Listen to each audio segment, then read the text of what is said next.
What is up, everybody? Welcome to the MMA Engine and welcome to Probability for UFC San Antonio. We have 13 fights that are sticking out, or lots of violence that is sticking out on these 13 fights. And yeah, should be a really, really good card. Looking forward to it. Name value isn't the best, but I think stylistically we are going to get a ton of bangers here in San Antonio. WEEZY, what is up? Are you looking forward to the card? I mean, it starts off with Cowan versus Torres Vidal, and most of you will say, how could it get any better from there? It actually gets better from there, so we're going to start fast, and then we're going to go even faster from there. So buckle up. It's going to be a rough ride this week. There's going to be a lot of people getting wheeled into hospitals, wondering what the fuck happened to themselves when all these violent fights finish inside the distance, and we're going to be there cashing these violence checks, baby. Let's go. Let's make some money this week. Let's do it. Before we get into it, guys, if you guys can please leave a like on the video, subscribe here to the MMA Engine. Me and WEEZY do go live every Monday for some probability. What is up, everybody in the chat? Victor, I see you. Jussie, Lou Betcha, Tommy Unders, Propaholic, Dave, and yeah, Tommy say my type of card. I feel you. I feel you. I have a lot of violence bets already, and I'm looking to add on more. All right, WEEZY, I say we just start right into it then. Okay, we have the first fight of the card. And we have Tamara's Vidal going against Haley Cowan. We have the over-under set at 2.5 rounds. The over 2.5 is sitting at minus 200. The under 2.5 is sitting at plus 160. The fight goes to decision, sitting at minus 175. The fight doesn't go to decision, is sitting at plus 145. Yeah, I probably won't have a bet on this first fight, but what stuck out to me is the fact that in all three of their losses, they have came inside the distance. Cowan has been subbed twice, and then Vidal was also subbed once as well. They both have quite a few submissions on their record also, but I don't know. I don't really see myself getting to this one, but if I did, I probably would be on the plus money violence. WEEZY, what is sticking out on this one? Yeah, there's the data's not much help here. We've only got one UFC fight, and for Tamara's Vidal, it came against somebody that wasn't UFC level. But I mean, as far as jumping knee, liver knockouts, that made my top 20 at least. So that was really good on Tamara's to get that finish. But yeah, Haley Cowan. You know what I see this fight being? I see it being like a cage pushing battle. I think that's where Tamara's winds up a lot, and that's where Haley winds up a lot. So I think it probably does go to decision. But even if you look at the fight goes, 63% of these bantamweight fights do go to decision. We're paying 63% on the line. It's perfectly priced. There's nothing here that the data is telling us that we have to go out and get on these.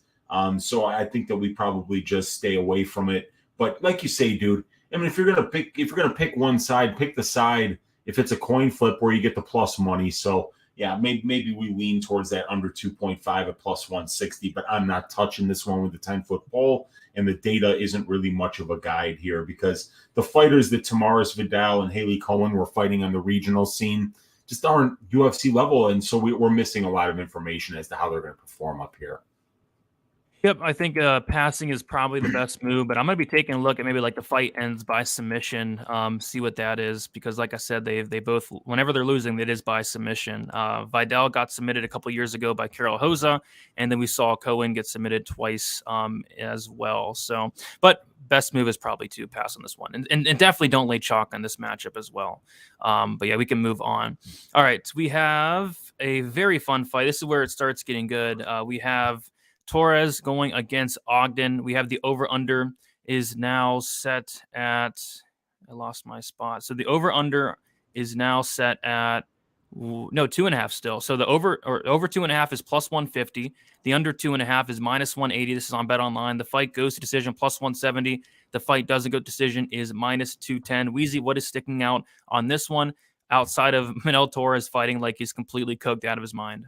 Yeah, El Loco Torres. For those of you who don't know, loco means crazy, and Manuel Torres is loco. So he's a fun guy to watch. Really big and long for the division.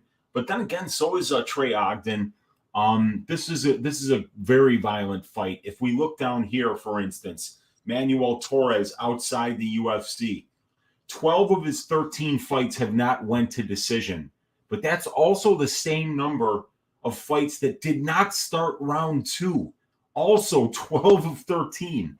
So, 12 of his 13 professional fights outside of the UFC have not started round 2. And the one that was inside the UFC did not start round 2. 13 of 14 total fights for Loco Torres. So I think that the best line here to attack would be the fight doesn't start round 2, but we don't have a line for that yet. The under 1.5 opened at plus 120 on DraftKings Sportsbook. It's already starting to get steamed, and it's at plus 105 right now. We could see that Loco Torres has had 12 of his 13 fights outside the UFC and 1 of 1 inside the UFC, finished under 1.5. And for Ogden, it's a total of 9 of 18. So it's 22 of 32. 22 of 32, it's approaching 70% of their fights, and you're only paying 48.78% implied probability. So of the lines that are available right now, I feel as if the under 1.5 is actually the best way to play this, because you risk less to make more, and you're getting Manuel Torres in his best win condition, and frankly, Trey Ogden's as well, because Trey Ogden has 11 of his 16 professional wins are by submission, and both of Manuel Torres's losses are by submission. So both of these guys have finishing equity in this spot. Torres is an absolute maniac early in fights, and he goes out there to finish. And we just don't have any real information of what his cardio looks like outside of round 1. So violence, probably the under 1.5. The fight doesn't start round 2 are my 2 favorite bets for this fight. Yep, I smashed the 2.5. I like that extra round, but under 1.5 seems good as well. And it's actually already down to plus 100. So I think that's probably going to be minus money very soon on DraftKings Sportsbook.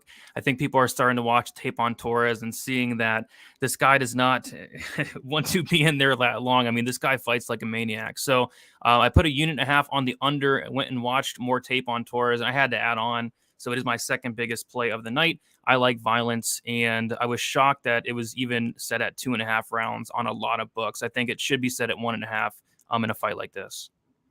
It should, especially because Torres is in there. But we've got a couple of fights like this week where you've got a guy in Ogden who's got 2 UFC fights, and both of them have went to decision, and neither of them have been really close to finishing. So it's kind of like, who's going to get their way with the pace? Well, I could tell you. It's going to be Loco Torres who sets the pace of this fight, because that's what he does. It's the way that he fights. So Ogden, whether he likes it or not, is going to be in an absolute whirlwind of a war once the bell rings in this fight. We'll see which one of these guys lasts, but violence is the answer here. Yep, for sure. Cannot wait for this one. Moving on, we have Victor Altamarano going against Vinicius Salvador. Over under set at, looks like 1.5 now. The over 1.5 minus 180. The under 1.5 is plus 150. The fight goes to decision plus 160. The fight doesn't go to decision is minus 200. Another guy in Salvador who has a 100% finish rate. Salvador has been the distance only once in his career. In an 18-fight sample. Altamarano, not the best finisher in the world, but he has a black belt in BJJ. He has finished 36% of his wins by sub. He has been subbed in his own right as well. This is another spot I would look at. Violence, it's nothing as exciting as the Torres or the Silva fight we'll talk about, but I would definitely lean violence just because it's a Vinicius Salvador fight. Weezy, what is sticking out here in terms of the numbers? Yeah, so for the fight doesn't go to decision, we see that 80% of their combined fights outside the UFC, which is pretty much where all the action is here, have finished inside the distance. It's 15 of 16 for Vinicius Salvador, and it's 6 of 10 for Altamarano. So 21 of 27, 80%. And we're paying about 66% here. But we have to keep in mind that only 43% of flyweight fights have finished inside the distance over a long timeline. It's probably maybe closer to 44% if we include the last couple of events. But either way, it's not a big number. We're overpaying a lot compared to the benchmark here. But it's a Vinicius Salvador fight. The guy's got 16 professional fights, and 15 of them have finished inside the distance. So it's really hard to say I'm going to take the plus 160 knowing that one of the guys in the fight is just a complete wild man. And this is, basically how all these fights are. You look at Altamarano and how he handled the furious pace of Daniel da Silva in his last fight. He met it, and he was fine with being at that pace and really showed that he can push that pace too. And we're going to find out whether Salvador can push that pace against a guy like Altamarano. So I'm on the violent side here.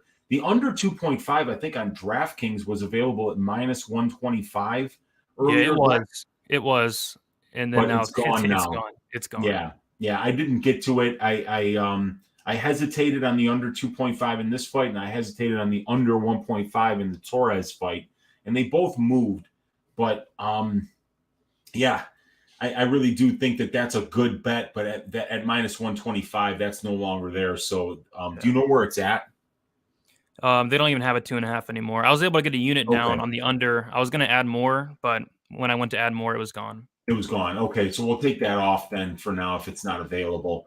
But Altamarano is a durable guy. He's going to be very difficult to finish early in this fight. So this is one I'm probably going to stay away from. The under 1.5 at plus 150. We see 53% of their fights outside the UFC have went under 1.5, and we're paying 40% here, so that might be a good play. But we just don't have much UFC data here, and that's always far more predictive than the outside the UFC data, because the level of competition that we get the UFC data against is a lot more, it's a lot more relevant than what happens pre-UFC. So this is one where I just don't feel comfortable overpaying as much as we are in comparison to the benchmarks for a guy like Altamarano in particular, who's very, very durable. But Salvador is not. Salvador's been finishing 3 or 4 pro losses. So, I'm leaning unders here, but I just don't know if the price is right. Yep. One of my smaller plays of the week, but I do lean violence as well. All right, we'll move on to the next fight. Oh my gosh, more violence. And this is probably the most violent fight on the card, WEEZY, and it's a flyweight fight. It's funny how that works out. But yeah, this is a very, very violent fight here. We have CJ Vergara going against Daniel da Silva. We have the over-under set at 1.5 rounds, the over 1.5 plus 155. The under 1.5 is minus 185. The fight goes to decision plus 425. The fight doesn't go to decision, minus 650 now. So money's even coming in on the fight doesn't go, as it was minus 600. And it's because it's a da Silva fight. I mean, da Silva is a guy that looks really good for 60 seconds and then just has nothing left. Whenever he battles the slightest bit of adversity, he folds. He has no durability. I think he's up there with Malcolm Gordon in terms of just no durability. And man, Vergara, this guy is a dog. He's going to come forward. He's going to pressure da Silva. And that makes me like this fight even more from a violence perspective. I remember he landed those body shots on the Contender Series. If he lands a body shot against da Silva, he's going down. It was Altamarano that landed a nice body shot. He punched da Silva to the body, and then he kneed him to the body, and da Silva just folded like a lawn chair. So I think Vergara wins this fight and honestly wins it in the first round. I think this is going to be a car crash like da Silva's fights are. So obviously you can't do much, but the fight doesn't go to decision. But even under 1.5 as a potential parlay piece, as crazy as it sounds, it's just hard to see this fight going 7.5 minutes. Da Silva, as far as I'm concerned, has never seen the third round ever. So maybe the fight won't start round 3 as a parlay piece. But yeah, this is the most violent fight on the card, even as a flyweight fight here. Cannot wait for this one. Yeah, and CJ Vergara's style is going to match what Lacerda does, and Lacerda comes out like he's shot out of a cannon, but really Vergara does the same thing too, because the one thing constant in Vergara's game is pressure.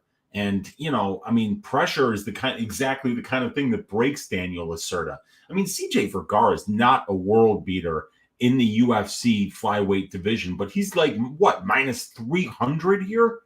And it's because everybody knows that if Lacerda doesn't get you out of there in the first 90 to 120 seconds, that he's going to fold like a lawn chair and just give up. And CJ Vergara pushes the kind of pace that's even going to make somebody like Lacerda look for that door even sooner, because he walks forward like Michael Myers with a machete. He really does, dude. Every damn fight. He broke Odie Osborne in the third round of that fight with that pressure. That was nasty to watch. That was a really good performance. And, Odie Osborne's a guy who's got really good conditioning, who's a former wrestler, who's got, knows how to push that pace as well. And he just couldn't handle it. So under 1.5 at minus 185 probably is a parlay piece. But yeah, flyweight fights that are scheduled for 3 rounds only go under 1.5 rounds 28.3% of the time, and we're paying 65% on the implied probability of the line. We're overpaying by 36.63%, but it still probably cashes easily. And it just goes to show you, when you see that much of a divergence, it's just the market being really 100% certain of what's going to happen in this fight. And that's because Daniel da Silva has never shown us another side to him. And I don't think it starts on Saturday, so maybe we can parlay this under 1.5. Yep, and we talked about it last night on Stat Diggers, how flyweight unders, they're just cashing thus far, cashing thus far this year. I think it's 7 out of 8 that have cashed. And the one that went over was Makayev, and he still got a late finish. So flyweight fights 8 for 8 in terms of finishes. So maybe some regression like we were talking about, but I don't know if there's going to be regression on this one here. Yeah, it's just so hard to find regression on this card back towards fight going to decisions. I mean, unless you're looking at the Cowan Vidal fight, unless you're looking at the main event where you've got like 2 incredibly durable dudes, it's hard to picture. So yeah, this is a wild card, and I just kind of feel like, there's going to be so many finishes. This card could be over if they just brought out the next fighters after the one fight ends. We could be done in like an hour. We really could be. Like, some of these fights, they are going to end like super early, and this is one of them. Never mind saying got the under 2.5 at -112. Same. FanDuel messed up big, set all the unders at the same price, got cheated too. Yeah, I know a lot of people that got in on those unders. I was able to smash it. Probably should have smashed it for even more, but I had to empty my whole FanDuel account that day. We got boys in here. OMG, my favorite Unk. Yes, sir. He's my favorite Unk as well. Silva throwing 7 spinning back kicks, then gassing in elevation in 1 minute was funny to relive. Yeah, that was good, and that's how he fights, man. He's going to throw some wild spinning attacks that you just can't fight like that for 3 rounds. It's just not possible, especially in a guy like da Silva, who doesn't have the gas tank, who doesn't have the heart, the durability, none of that. But he's good for 60 seconds, so maybe he can win here, but he has about 60 seconds to do it. All right. Moving on, we have Officer Trevin Giles going against Preston Parsons. Cannot wait for this one. We have the over-under set at 2.5 rounds, the over 2.5 plus 140, the under 2.5 minus 170. The fight goes to decision plus 155. The fight doesn't go to decision minus 190. In terms of like the numbers, these guys have probably the most impressive finishing rate. So Parsons 90% finish rate, all those by sub, and then Giles a 73% finish rate. But their losses are kind of what sticks out to me the most. They have 7 losses. All 7 of them have came inside the distance. Parsons has been knocked out twice, submitted before, and then Giles has been knocked out twice and submitted before twice as well. I think all 4 or 3 out of 4 maybe of Giles' losses inside the distance that came in the UFC. I remember he got subbed by Mearshart. Remember he got subbed by Cummings, and then he got knocked out by Morales, and then he got knocked out by Drika. So yeah, all 4 of his finished losses have came inside the UFC. So this is one where I do like violence here quite a bit. I feel like on the feet, Giles could potentially land a big shot. He has a lot of power. And then on the mat, I feel like Parsons can kind of break Giles. We've seen Giles break before. We've seen him gas out. We've seen him get finished by sub in the 3rd round twice. And Parsons has very, very good grappling, very dangerous grappler as well. So, yeah, I do like this fight to finish quite a bit also. The only thing that was holding me back initially was Giles' last fight with Luis Cosi, but I went back and watched that fight. Cosi just went in there and pulled a William Knight. Didn't even try to fight till like the 3rd round. And when he started to try to fight, he was able to easily take down Giles, and he was able to easily get into dominant positions, and he probably could have finished that fight, but he was content to kind of just lay there and land some ground and pound against Officer Giles. So I think Parsons is going to go after it early. He's going to make Giles work, and I think Parsons finishes him late. But if Giles is able to stop the takedowns here, he could potentially land a big shot. So I like violence here. Minus 190 is not terrible, and that's the best price out there, it looks like, by a mile. WEEZY, what's sticking out here on this one? I mean, we got a decent sample size of fights here. For a guy like Parsons, who we know outside the UFC, all of his fights had finished inside the distance. And then if we look at the inside the UFC numbers, 7 of 10 for Officer Giles, 1 of 2 for Preston Parsons. So that's 8 of 12. That's 2/3. So that's still a little bit better than the 65% implied probability of the line. And these guys are going, their fights are finishing inside the distance at about 16.67% better than what the division does as a whole. And then if we look outside the UFC, you're talking about a 95% finish rate. 19 of their 20 fights that were scheduled for 3 rounds finished inside the distance. So, yeah, I mean, I think the minus 190, we want that. We've seen Trevin Giles get submitted twice in the 3rd round, so we would much rather have that fight doesn't go than the under 2.5. We want those extra 2.5 minutes. One of Trevin Giles' fights in the UFC has finished in those last 2.5 minutes, so that's important.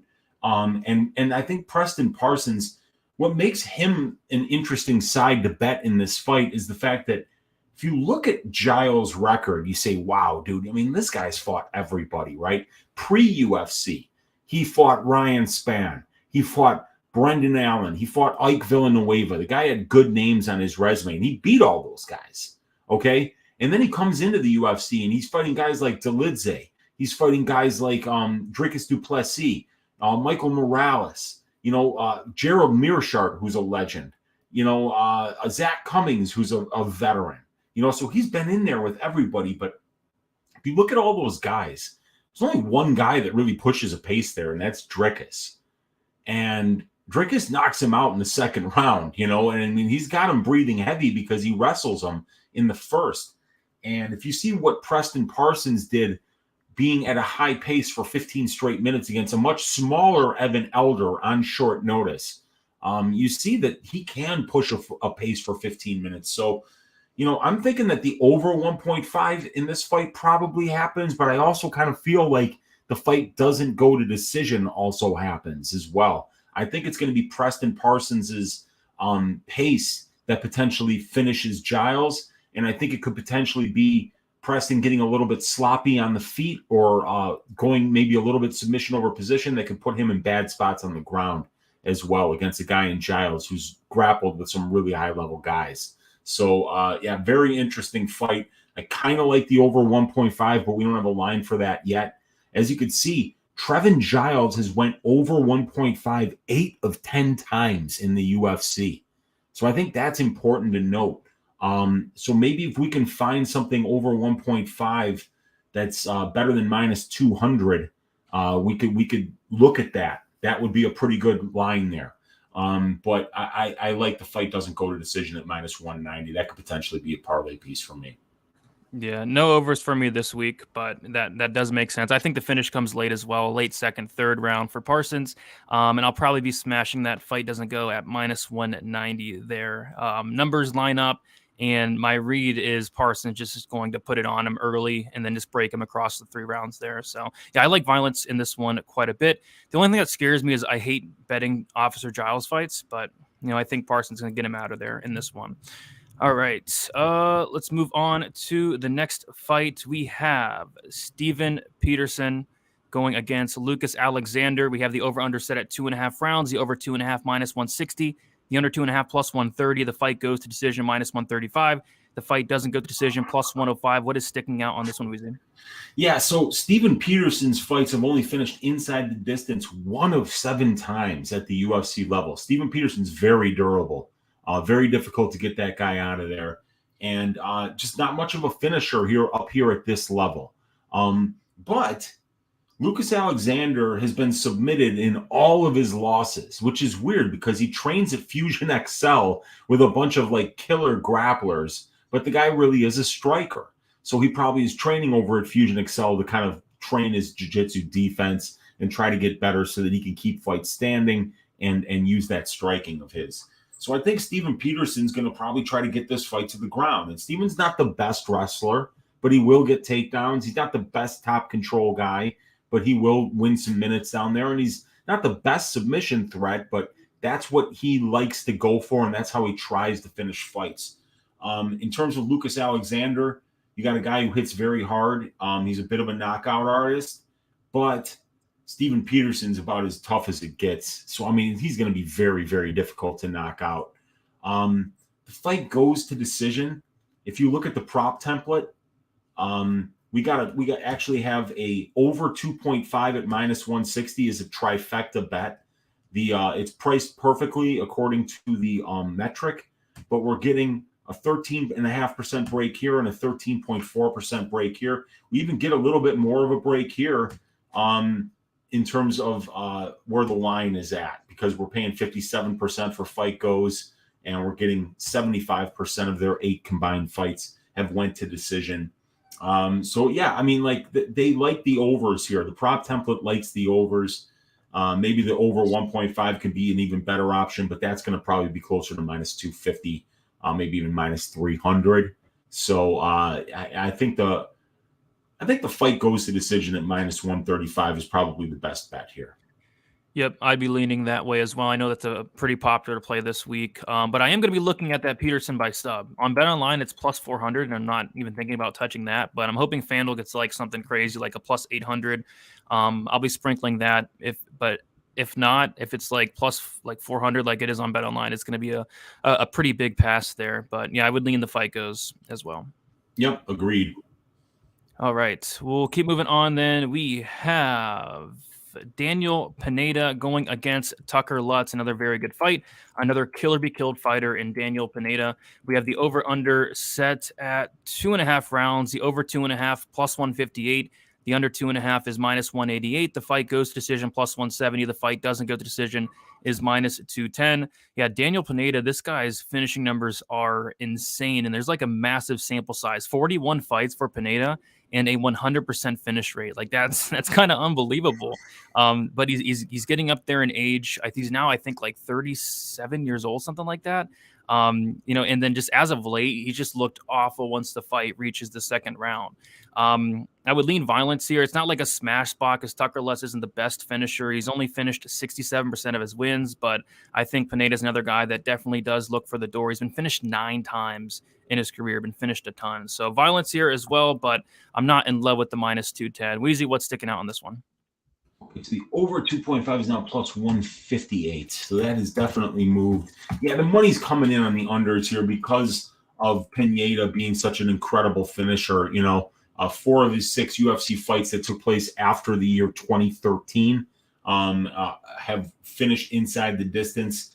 But Tucker Lutz, not much of he's really not a finisher at all at this level. He's gotten finishes on the regional scene against lower level guys, but we saw him at the UFC level not be able to finish twice on the Contender Series and then not finish at all in either of his 2 UFC level fights either. So you have got a guy in Pineda who's got about a round of gas and will go all out for about 6 to 7 minutes and then pretty much look for the door. And then you got a guy in Tucker Lutz who's never really been able to show people the door at this level. Boy, it's an interesting stylistic matchup because I don't rate Tucker Lutz's ability to be able to finish it all at this level. However, Pineda at his age and what he's went through, this guy's been around forever. He's really one of the OGs of the sport, but he's checking out after a certain amount of time. So I'm probably going to stay away from this one because I do see that this fight probably finishes inside the distance, that it's a very safe bet, but we're overpaying by a lot.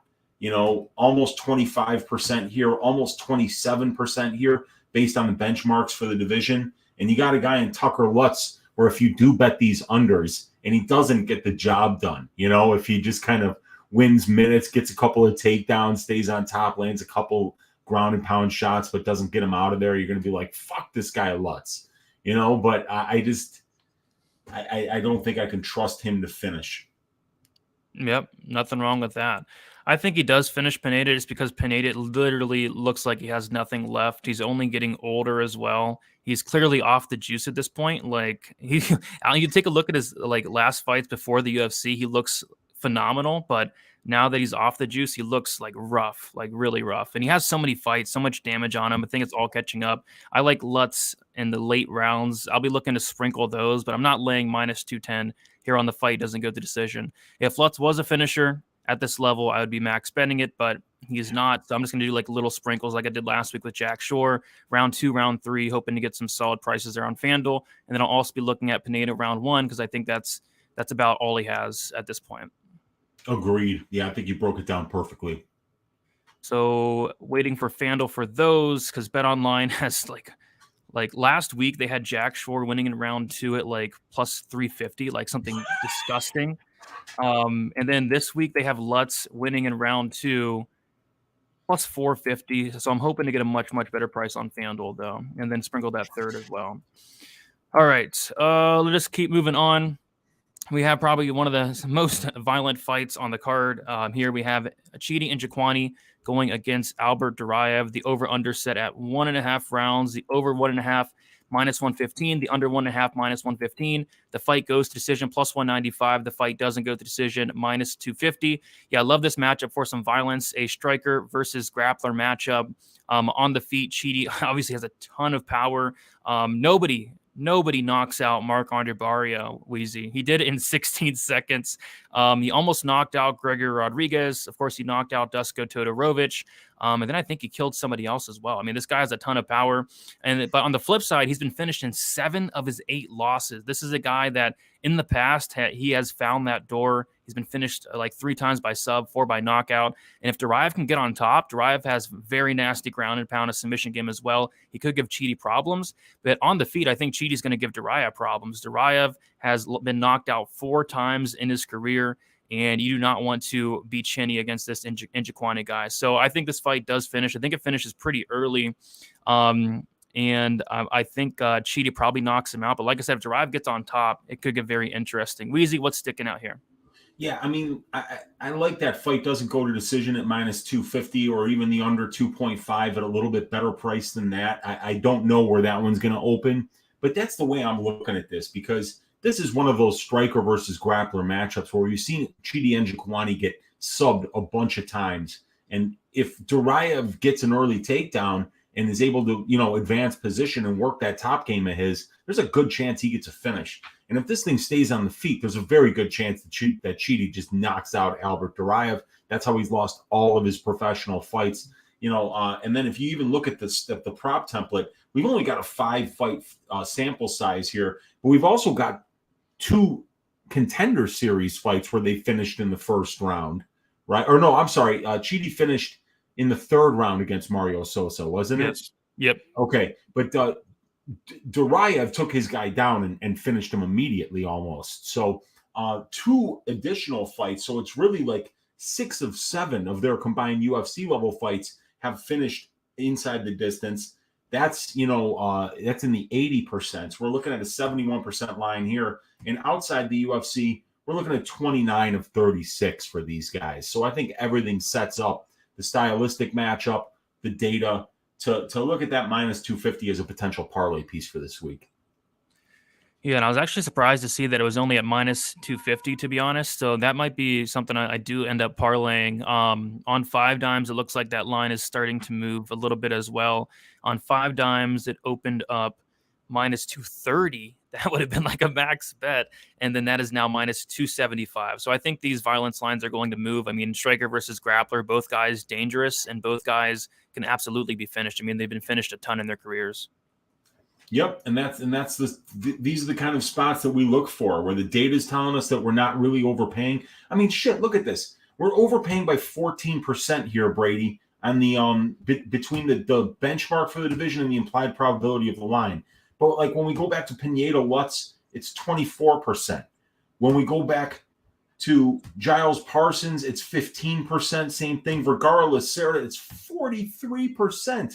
Altamarano Salvador, 23%.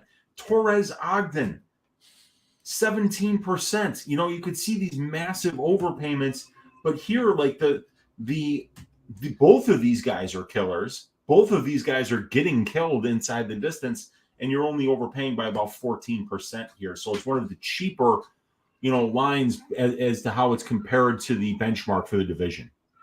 Yep, I like it. And I will be looking to potentially parlay that if something else sticks out on the card as a parlay piece. I'm sure we'll talk about it in a little bit here. All right. Moving on to another really good fight. We have Alex Perez going against Manel Kape. We have the over-under is set at 2.5 rounds. The over 2.5 plus 115. The under 2.5 is minus 145.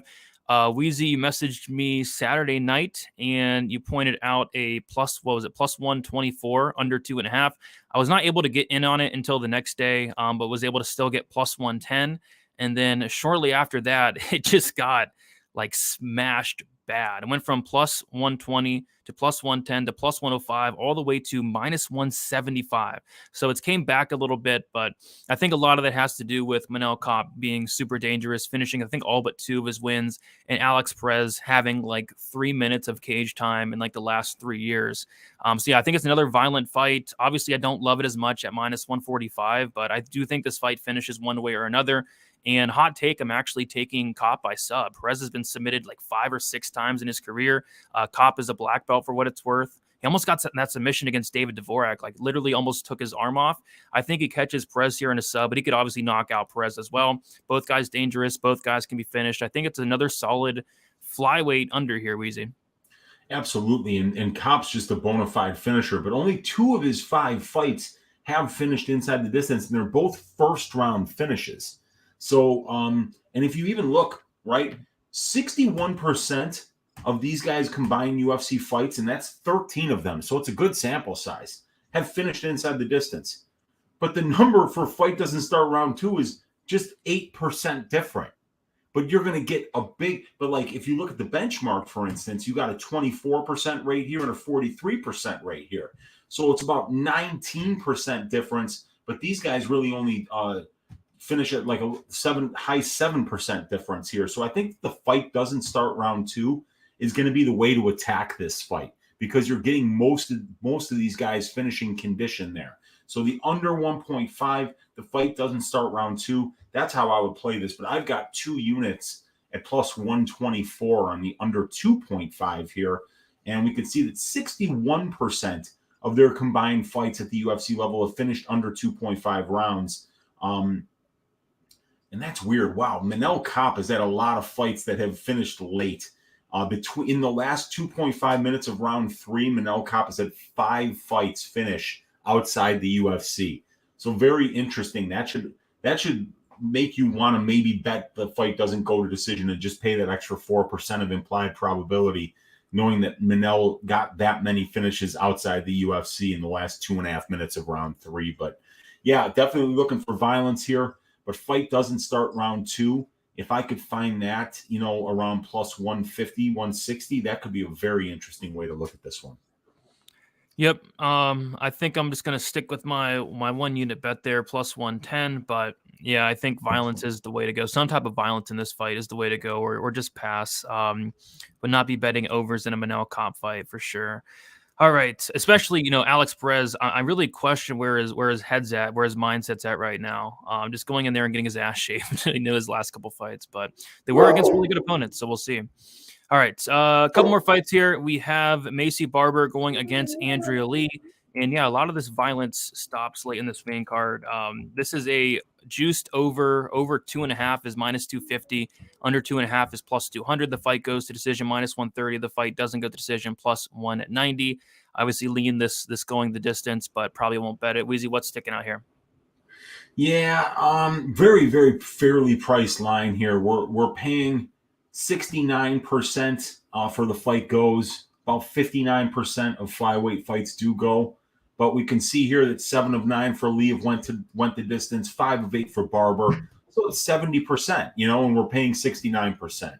And then if you see that these guys go, they go to the decision about 10% more than the division does. So we got 10% overpayment, 10% underpayment, and a 1% underpayment. So it's a very fairly priced line. The over 2.5 is also a very fairly priced line.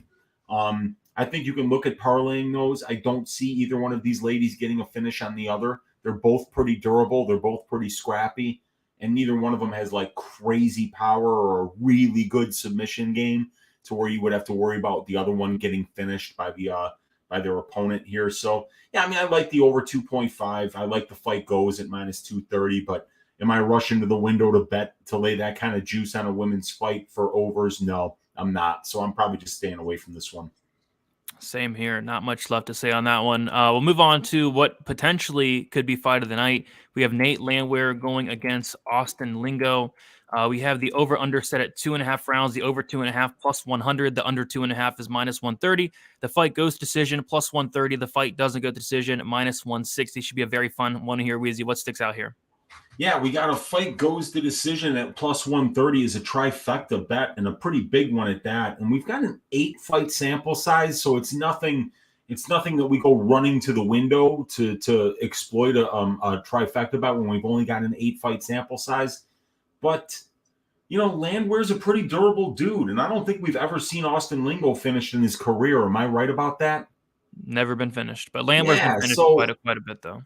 And even like when Landwehr got like dropped by that jump knee, that was something like he was bitching at the ref afterwards, saying he was fine, in the Herbert Burns fight. But this one probably goes over. But both of these guys are so dangerous that I just don't feel like that trifecta bet really has me running to the window here. Yes, it's underpriced by 13% and 11.6%. When you compare the implied probability of the line to the benchmark for the division. So that's cheap. You could see that these guys are going over 2.5 and two decision at the exact same rate. So that's good. 12.5% underpriced there, 19% underpriced there. And these guys are going over 2.5 and two decision at higher rates than what the division does as a whole. So, the prop template loves it. But stylistically, I don't love it. Lingo's got serious power early in fights, and that's how we've seen Landwehr get stopped. And Landwehr's got a really tricky submission game, too, with that front choke game that we saw him debut against Ludovic Klein. And he's a pressure fighter. So, he has the potential to break people late in fights as well with the way that he fights, the way that he comes forward. So, but the violence lines are juiced and you're just overpaying for them. So even though stylistically I like that read, data-wise, I can't even come close to getting to it because they're not giving me enough plus money here. As a matter of fact, I'm paying juice. So, yeah, it's kind of non-violence or pass. Throw the stylistic read out the window and go with the data here. Or, you throw the data out the window and say, I'm going with my stylistic read knowing that I'm overpaying for it. For me, it's going to be a stay away. Yeah, I'm passing right now too. I'm saying I'm in the same boat. Like stylistically, I think Austin Lingo is kind of live for a knockout here. Nate Landwehr relies on his chin quite a bit. He's been knocked out a couple times. He's been dropped a lot in the UFC. And then on the flip side, like you mentioned, that Landwehr sub game, I think could give Lingo some problems. So yeah, stylistically, I think it finishes, but I'm not laying minus 160. If these numbers come down a little bit, then maybe I'll take a look at the violence. But right now, it is one I'm happy to pass on and sit back and watch because it is going to be just an all-out war. Both guys like to pressure, get in each other's faces, and they're going to throw down. It's going to be probably the best fight on the card. Agreed. Absolutely agreed. All right, 2 fights left, WEEZY. We have Holm going against Yana Santos. We have the over-under set at 2.5 rounds. The over 2.5 minus 275, the most juiced over on the card. The under 2.5 plus 215. The fight goes to decision minus 260. The fight doesn't go to decision plus 200. And this is my 1-800-GAMBLER fight of the week. I'm not touching it. I want nothing to do with it. So going to be staying away. But I guess I'd lean this fight going to decision, but I'm not laying minus 275 on this fight at all. Me neither, my friend. And who knows where either of these ladies is at this point, how much they care. Yana Santos just had a baby, and I heard that baby came out with a sledgehammer tattoo on its chest. I mean, how that's crazy. That's just absolutely nuts. But so she's been out for a while, coming off a pregnancy. And then you got Holly Holmes, almost 42, I think. So am I laying minus 275 for what should happen? And what should happen, right, is that this fight goes to decision. And maybe there's a lot of cage pushing and there's probably very few moments that would get you nervous. That's what should happen. But you got somebody coming off a pregnancy. You got somebody who's almost 42 years old. Maybe you take a shot and say that somebody, breaks their hip or, a cut stoppage, I don't know, man. I'm not touching this. I'm just not touching it. And frankly, the data is not much help either. Holly Holm, though, has had 4 fights scheduled in the UFC for 3 rounds. All of them have went to decision. For Yana Santos, she's had 6. 4 of the 6 have went to decision. It's 80% of their combined 10 UFC fights that have been scheduled for 3 rounds have went the distance. So yeah, it probably goes the distance. I'm not laying minus 260 on this fight and then having to look in the mirror when it falls apart. Oh, I couldn't imagine. Imagine laying minus 250 on Holly Holm. Oh no. I mean, she probably win. She should win, but I don't know. She's like 41, 42.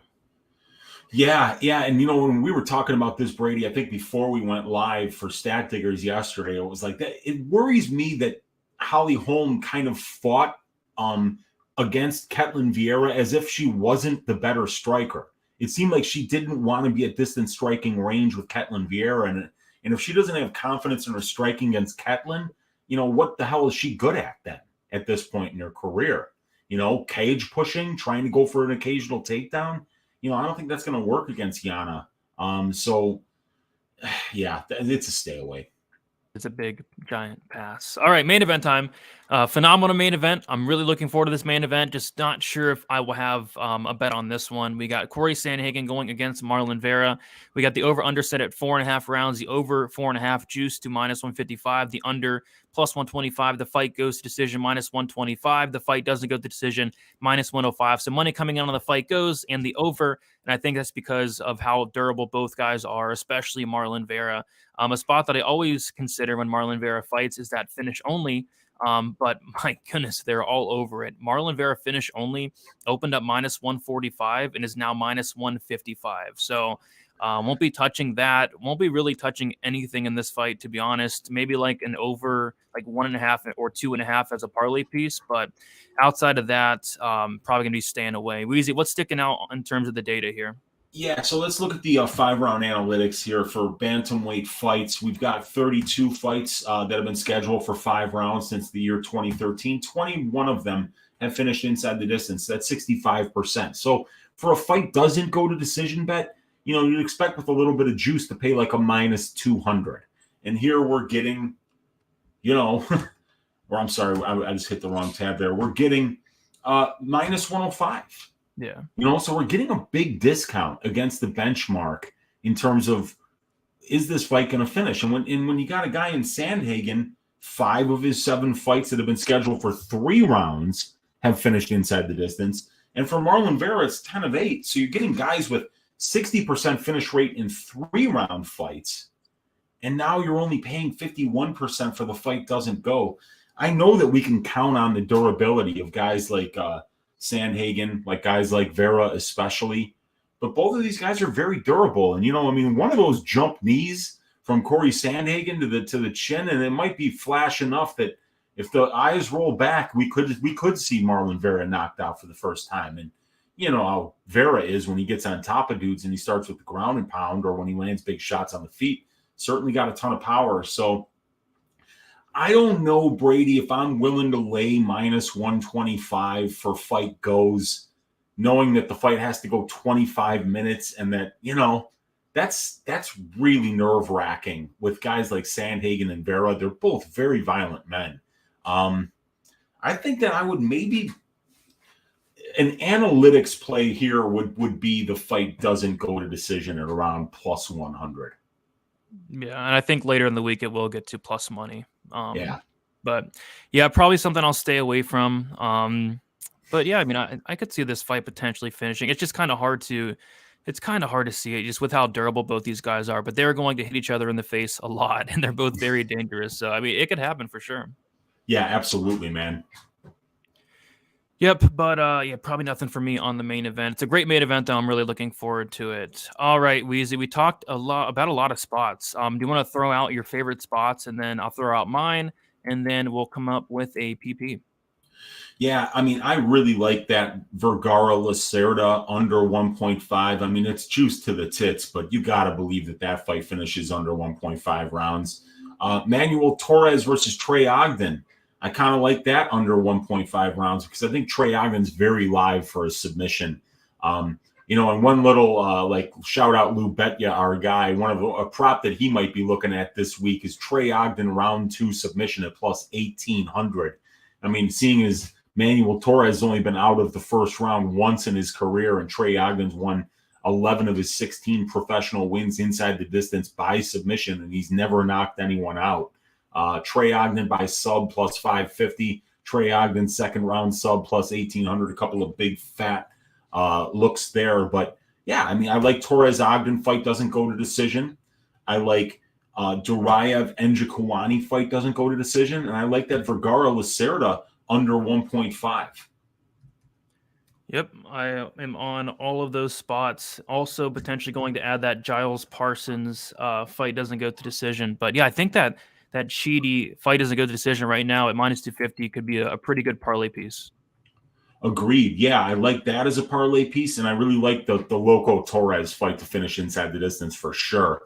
But I still think that, like for instance, like the Perez Kape and the Loco Torres fight, look for where those fight doesn't start round 2 open. Because if you can get something 150 or better, closer to plus 200, that's worth a shot. Yep, absolutely. I think there's a couple of those fights where those fight starts round 2 are definitely worth a shot. So let's come up with a PP. We talked about the Cheedy fight doesn't go minus 250. What other spot are we thinking here? I'm thinking that Torres Ogden fight doesn't go, or the Vergara Lacerda fight are under 1.5. So the Vergara under matched with that Cheedy fight doesn't go, makes it plus 116. And then the Cheedy fight doesn't go with the Ogden fight doesn't go, that's plus 107. So both are plus money. Both are plus money, huh?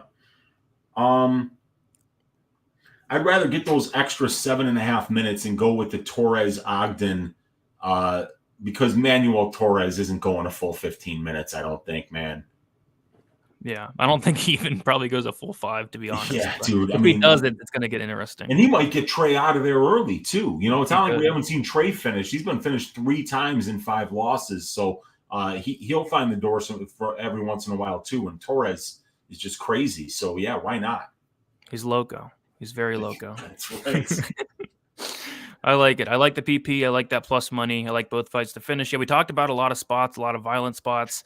Fun show, fun card. I think this card's super underrated, and especially these prelims. Like I'm more so looking forward to these prelims than a couple of the fights on the main card. It's really, really good fight.